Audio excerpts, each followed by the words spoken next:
War. They say status quo solves, but no, tensions are high now. Also, reason they will invade. 1, the DPP election. The fact that says one is openly against China has increased tensions to near the brink. 2, strategic ambiguity. The fact that U.S. has promised to defend Taiwan in case of attacks makes China skeptical of the U.S. and force a preemptive attack. 3, nationalism. China feels its national right to own Taiwan. Any perception against it fuels anger invasion. And they say Taiwan will get mad, but no. 1, it'll take time for nuclearization. 2, the framework agreement solves that's a 1AC gross that indicates that reducing Taiwan arms sales gradually will allow it to strengthen the security of Taiwan without requiring it to lead to reunification. It means it's mutually beneficial. 3, there are instances in context and abrupt stopping, which isn't the act. 4, non-unique. We've passed arms deals before. It takes this out. And 5, there are instances in the context of complete abandonment, which isn't the act. The act just mandates a gradual decrease beginning instantly. And they say the election is scaremongering, but yes, it will hurt elections. 1, to say is active in her Taiwan independence movement proves that her motives are high. 2, even if she's more moderate, she's tied to the party and its actions. It means the perception of it triggers China's anger and a preemptive attack. And they say there's no impact, but yes, U.S.-China War 1, U.S. gets drawn in due to alliance with Taiwan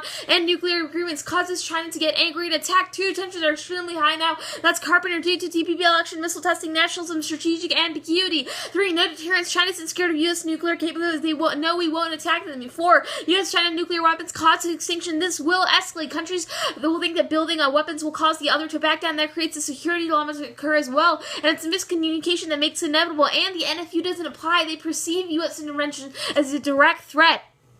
And they say China will cheat, but phase implementation prevents breakout. Glacier 15, the U.S. sent air sales to Taiwan and China ending its use of force to advance in maritime close could have influenced sequentially to create a phase granting bargaining and will enable the U.S. to regress to the current Taiwan policy if China fails to uphold side of the phase agreement. Sovereignty disputes can be separated from the source, and the U.S. can pursue a variant of the stage approach would enable it to try and push down the diplomatic process forward further and consider hinge on China's for separation of its initial move.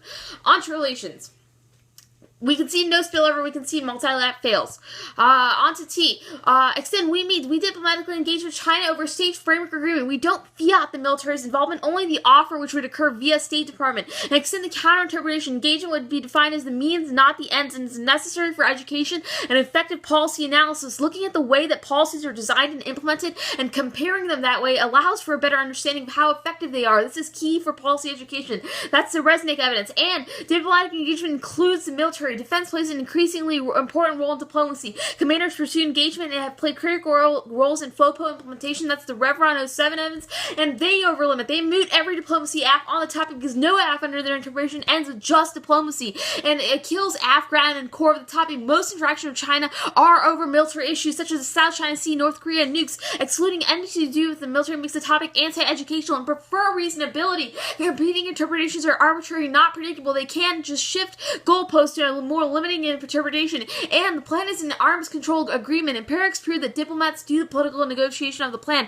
Then military may implement that. Take a look at START. It was negotiated by politicians and implemented by the military.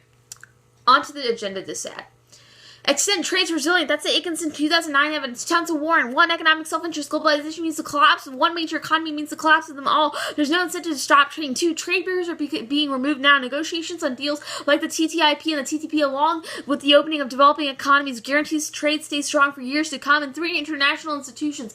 Fordham 12, the first age of globalization made conflict key and there was no international agreements discouraging protectionist policies and the Great Power sought to shut down expand their overseas trade and through imperial control. This added a political component to economic rivalry because the international economic institution present day powers do not favor protectionism and political references market power access and everything greater reference to peaceful participation in the international economic system than predatory policies and economic competition not tied to rivalry.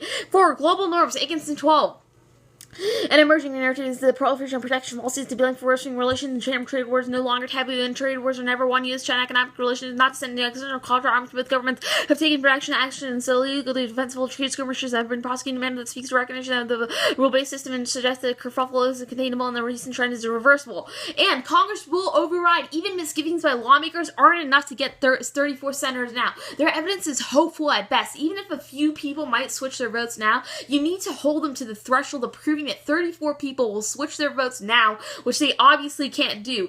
And the House will obviously veto. Cagle 921, Ryan expects the House to override any presidential veto of a bill that would allow the families of 9/11 victims. Ryan denying expectancy what he expected the override veto to happen. McConnell says the chamber will take up the veto override before leaving for a recess. Ryan says that they're concerned about the bill, assuming the same complaints voiced by the White House, but that shouldn't stop the veto override from coming for a vote. And seen with the Senate, Carbine 920, McConnell said the Senate will take up an expected veto override of legislation that lets the families of 9/11 to Saudi Arabia and U.S. courts before breaking elections, and a handful of senators, including Republicans and Democrats, have echoed White House concerns, but stopped short of saying they would oppose the override.